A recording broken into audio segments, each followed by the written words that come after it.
Alrighty, greetings and welcome back to another wristwatch video and another wristwatch review. Now today we will be doing something a little bit different. We are moving away from the homage watches, away from the more traditional watch brands, and talk about one of the most hated and controversial watch brands in our little wristwatch community, the Movement watch brands, and more specifically their higher end model, the Movement Arc Automatic Jet Noir watch. Now this watch was declared by a person which I personally consider to be a con artist to be better than video, because I have 5 reasons why, in my opinion, Movement watches are better than Rolex. Yes, in fact, this guy said that this watch, which I'm holding right here, is better than a Rolex Submariner. However, is this true or not, we will see very soon. But before we switch perspectives and take a closer look at the watch, wristwatch check, what am I wearing today? Today I'm wearing my Escape in Time vintage dress watch. I already made a review of this lovely little watch. If you're interested in that, link is in the description of this video. But now let's switch perspectives, take a closer look at this Movement Arc Automatic watch. Then we'll come back here, talk about the pros and cons, and overall if I recommend you buying this watch, and if this is in fact better than Rolex.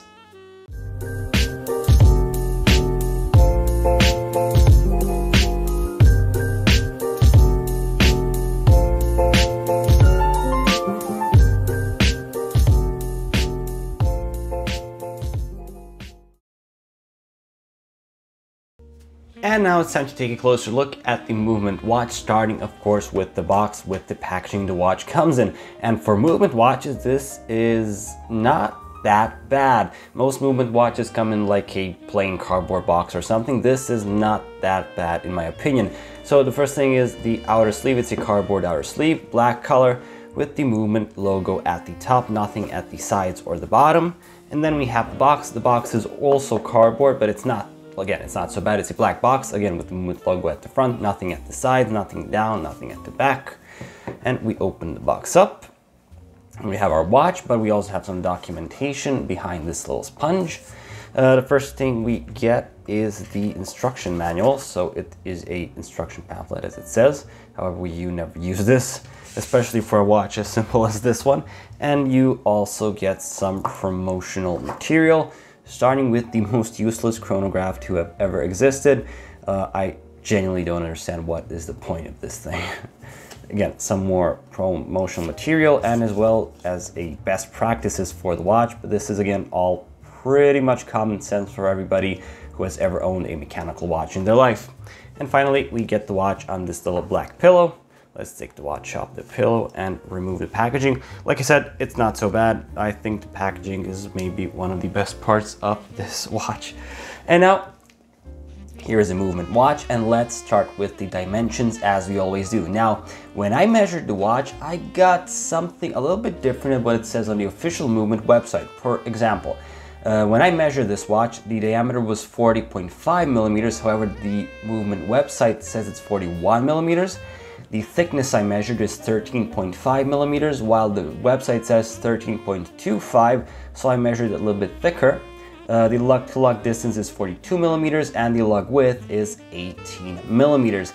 The watch case itself is made out of 360 nail stainless steel, as again, you would expect for an almost $400 watch, with the finishing being mostly sandblasted finishing. So we have sandblasted finishing and also some polishing in the middle of on the mid part of the case.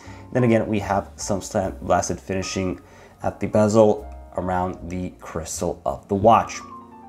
The crown is at the 3 o'clock position. It is a sign crown with the Movement logo, which surprisingly enough looks like the logo from the Hamilton brand, but whatever.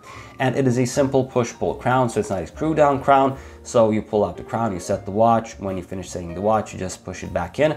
And because it's a push-pull crown, it already indicates it is a low water resistance. Of course, this is only 30 meters of water resistance. What does that mean? It means you should stay away from water.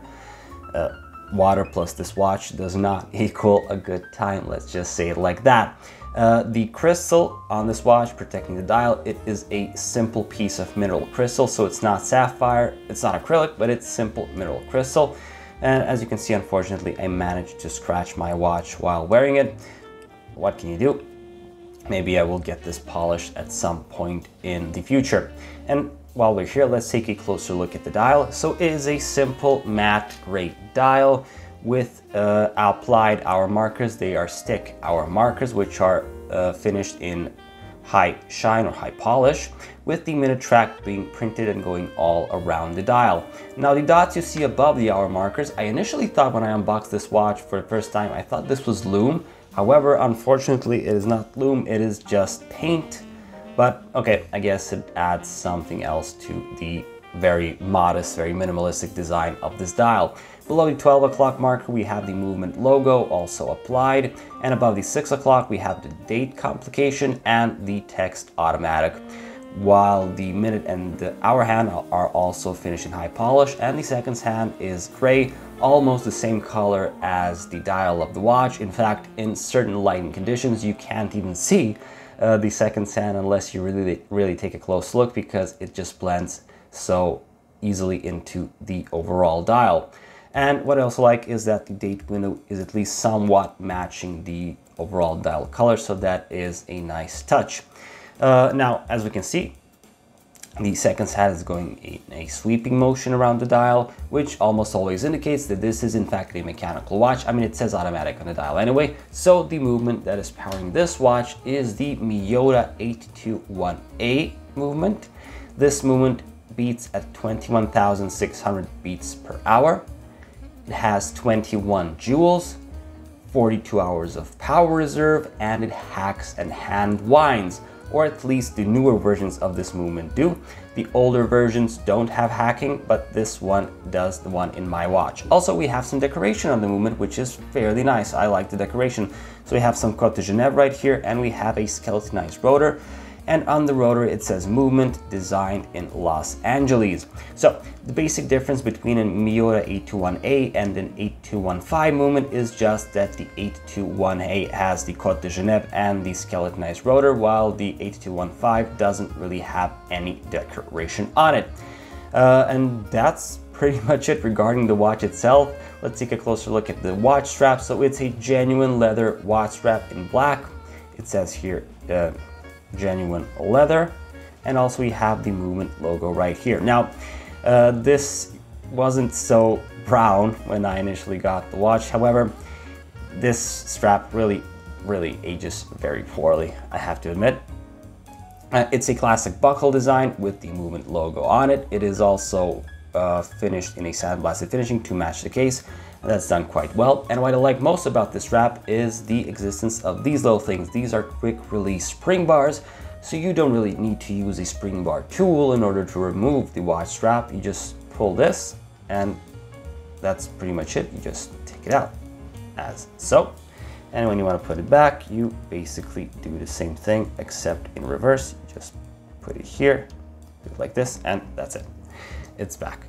Okie dokie. And second to last thing before you finish this part of the review, to show you how to set the watch. So when we pull the crown out to the first position, we can turn it downwards to set the date. If we pull it upwards, you also hear something, feel something clicking. This is probably the ghost date position, unfortunately. It has a ghost date position, but downwards is for the date. And when we pull the crown out to the second position, the second hand stops, so it's a hacking seconds hand, and you can just set your watch, whatever, and when you're done setting it, you click it back into position, and that's pretty much it. And finally, the last thing I want to show you is how this watch looks on my wrist. So for reference, my wrist has a 17 centimeter diameter, or 6 3/4 inches. And I think that this watch does not look too bad on my wrist because of the very short lug-to-lug distance. This is actually a positive of this watch, that it looks fairly good on most wrists because of the short lug-to-lug distance. However, if the diameter was like 39 millimeters, it would be a lot better because it's all dials, so it looks visually a lot bigger on your wrist than it actually is. But yeah, that's pretty much it regarding the Movement Arc Automatic Jet Noir watch. Now let's get back to the original perspective, talk about the pros and cons, and overall if I recommend you buying this watch.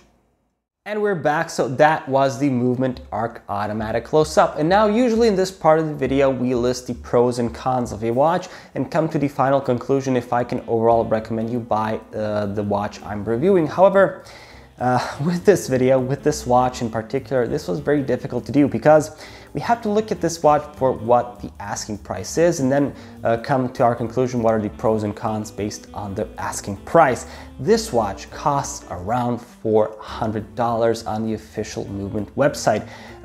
For that price, this watch really doesn't offer much, if any, pros or positive sides at all. Now, I wanted to list the Movement. I wanted to say that the Miyota 821A movement inside this watch is a reliable movement, time-tested movement, which can be easily serviceable because you have a good availability of spare parts. However, while yes, you can easily service it, it was not reliable for me.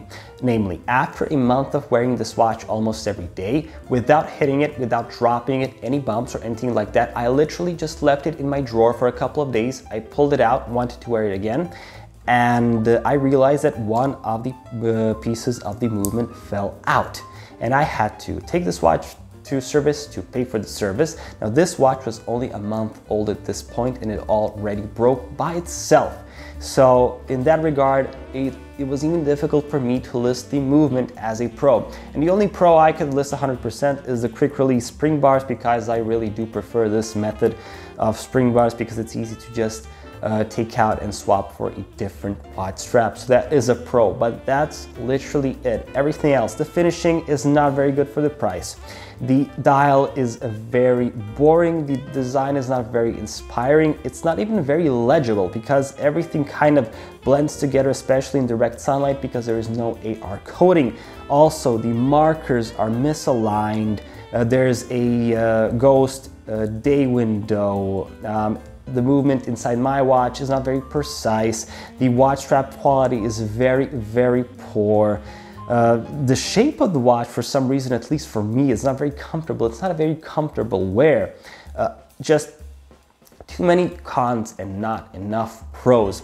This is simply an unacceptable watch for $400, even if it was $300, because I think the original price for this watch was $300.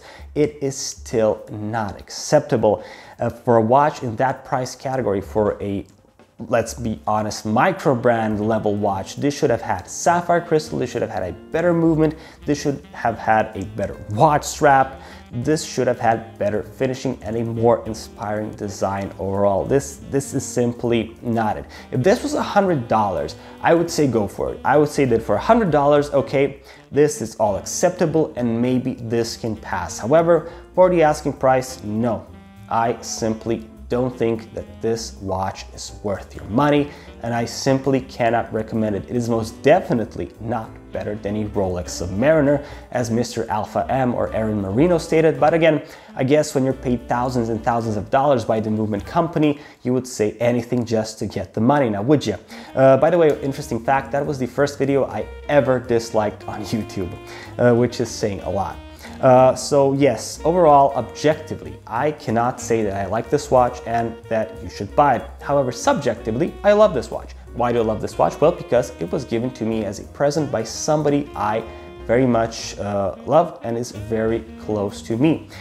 So for that reason, I personally love my little Movement watch and I wear it very often. However, this is just a personal bias I have for this particular watch in my hand. If somebody else would ask me if he should buy this or she should buy this or whoever, I would say no, don't. Just look at other options. For example, the watch on my wrist, the Escapement Time watch, this has sapphire crystal, this has a better movement, this has better finishing, a better strap, better everything, and it's literally 3 times less expensive than this watch. So there are definitely a lot better watches that you can buy instead of this one. So watch the review of this watch if you're curious. And if you thought about buying this watch or any Movement watch at all, please don't buy it. There are so many better watches, better watch brands that can offer a lot more for a lot less money. And that would be basically my conclusion. Objectively, no, this watch is absolutely not worth it. However, subjectively, I love this watch because it was given as a gift by a very special person to me. But yes, overall, that's it with this review. It's not a very long review because there isn't really much to say. There are just too many negatives, and this whole video would just be me listing this is negative, this is negative, this is negative, this is negative. No point in doing that. Just conclude that this is not worth it. No movement watch is worth it. I think they are all a piece of junk. Just like more or less any fashion watch. But this is just my opinion. Maybe you have a different opinion, a different experience. If you had it, please leave your comments in this video. I'm very curious about your experience with movement watches. So that's pretty much it for this video. If you liked the video, as always, leave a thumbs up. If you disliked the video, leave a thumbs down and maybe give me some suggestions on how I can improve my content. Subscribe if you want to see more wristwatch or fragrance related videos. And until next time, guys, have a great day and